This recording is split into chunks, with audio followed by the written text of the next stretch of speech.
લિંબાયતના ડુંબાલ fire station પાસે આવેલા વિસ્તારમાં થયેલી ચોંકાવનારી હત્યાના કેસમાં સુરત શહેર પર એકવાર હચમચી ઉઠ્યું છે. વેપારી આલોક ઝંડારામ અગ્રવાલની હત્યા બાદ શહેરના વેપારીઓ અને મહિલાઓ મોટી સંખ્યામાં રસ્તા પર ઉતરી આવ્યા અને આરોપીઓને તાત્કાલિક ફાંસી આપવાની માંગ સાથે ભારે વિરોધ નોંધાવ્યો. પોલીસ તપાસમાં ખુલાસો થયો કે આરોપીઓ દીપક સરજુસિંહ અને ભગવાન સવાઈએ ત્રીજા આરોપી અફસાક સાથે મળીને આલોક અગ્રવાલ પર છરીથી 60 વાર ઘા કરીને 80 સેકન્ડમાં જીવલેણ હુમલો કર્યો હતો. સમગ્ર ઘટનાનું સીસીટીવી ફૂટેજ પણ સામે આવ્યું. મૃતક આલોક અગ્રવાલ કાપડ વ્યવસાય સાથે પોલીસના બાતમીદાર હોવાનું પણ જાણવા મળ્યું. 10 દિવસ પહેલા આલોકે અફસાકને તમાચો મારી દીધો, જેના બદલા રૂપે આ લોહીભરી ઘટનાઓ સર્જાઈ હોય તેવી આશંકા છે. હાલમાં લિંબાયત પોલીસ અને બંને આરોપીને ઝડપી પાડ્યા છે, જ્યારે મુખ્ય આરોપી અફશાક અને અન્ય એક શખ્સ અબરા હજુ ફરાર છે અને તેમને વોન્ટેડ જાહેર કર્યા છે. પોલીસે હવે વધુ તપાસ શરૂ કરી છે. અહીં ઉલ્લેખનીય છે કે આખા શહેરમાં આ ઘટનાને લઈને ઉગ્ર પ્રતિક્રિયા જોવા મળી રહી છે. જી સર, સુરત શહેરના લિંબાયત પોલીસ સ્ટેશન ખાતે ગઈકાલે 2 વાગ્યાના અરસામાં વહેલી સવારે એક બનાવ બન્યો હતો, જેમાં મર્ડરની ઘટના હતી. આ બનાવ અનુસંધાને પોલીસે તત્કાલ ત્યાંથી જે ઘટના બની હતી ત્યાંની વિગતો ચકાસવાની શરૂ કરી અને તરત જ જે ગણતરીના કલાકોમાં જે આરોપીઓ હતા એને આઈડેન્ટિફાઈ કરી અને એને પકડી પાડ્યા છે. આ આરોપીઓમાંથી એકનું નામ ભગવાન મંગલુ સ્વાઈન છે અને બીજાનું નામ છે દીપક કુમાર સરજુ પ્રસાદ સિંઘ. આ 2 આરોપીઓની પોલીસે ધરપકડ કરી છે. આ ઉપરાંત અન્ય 2 આરોપીઓ પણ આમાં સંડોવાયેલા છે. એમાંથી સ્થળ ઉપર મારનાર તરીકે અન્ય એક વ્યક્તિ અબરાર લસ્સી કરીને છે.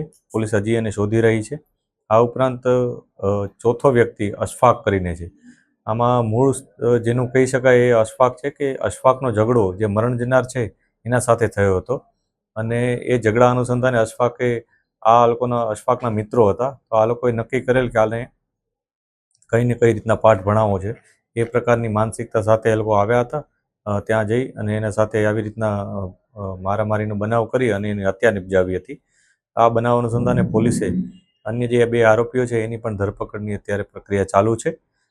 જે ઘટના છે એમાં 2 આરોપીઓ જે પકડાયા છે, દીપક કુમાર અને ભગવાન મંગલુ સ્વાઈન, આ બંને વિરુદ્ધ અગાઉ પણ એક ગુના છે, જેમાંથી દીપક કુમાર વિરુદ્ધ ડિંડોલી ખાતે કોરોના વખતેનો જે 188નો કેસ હતો એ અને જે જાહેરમાં જુગાર રમીને કરતો હતો એ પ્રકારનો કેસ નોંધાયેલો છે.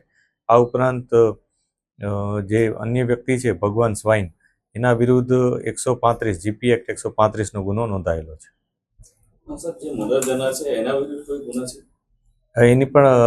એના વિરુદ્ધ પણ કેટલાક ગુનાઓ છે, એની તપાસ અત્યારે ચાલુ છે. આ ઉપરાંત અન્ય જે લોકો સંકળાયેલા છે એના વિરુદ્ધ પણ અમે જે તપાસી રહ્યા છીએ કે એમાં કોણ કયા પ્રકારના ગુનાઓમાં સામેલ હતા.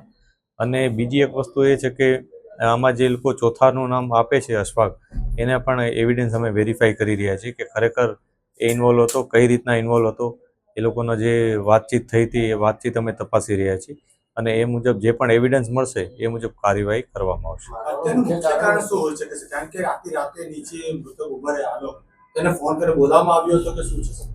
જે ઘટના છે એ જે સ્થળે બની છે એ જે મૃતક છે એ ત્યાં જ રહે છે અને એ રૂટીનમાં ત્યાં બેસી જ રહેતો હતો. એ પ્રકારની માહિતી જે આરોપીઓ હતા એ લોકોને હતી જ. અને બીજું, એ લોકો એકબીજાના પરિચયમાં થોડા ઘણા હશે એવું અત્યારે લાગી રહ્યું છે, કેમ કે થોડા દિવસો પહેલાં જ્યારે આ લોકોના જે ઇન્ટ્રોગેશનમાં અમને વિગત મળી છે એ મુજબ અશફાક સાથે ઝઘડો થયો. એ ઝઘડાનું એક જાતનું વેર લેવા માટે જ આ પ્રકારની ઘટનાને અંજામ આપવા હોવાનું અત્યારે અમને જણાય છે, કેમ કે જે બાબતો ઇન્ટ્રોગેશનમાં મળી એની સાથે જે પુરાવાઓ મળી રહ્યા છે એ ઘણા બધા એકબીજાને મેચ કરે છે. તેથી આ વસ્તુ ઉપર અત્યારે અમને જણાય છે. તે છતાં પોલીસ ઇન્વેસ્ટિગેશન તમામ એંગલ ઉપર ઓપન છે. જે પણ અમને તથ્ય મળશે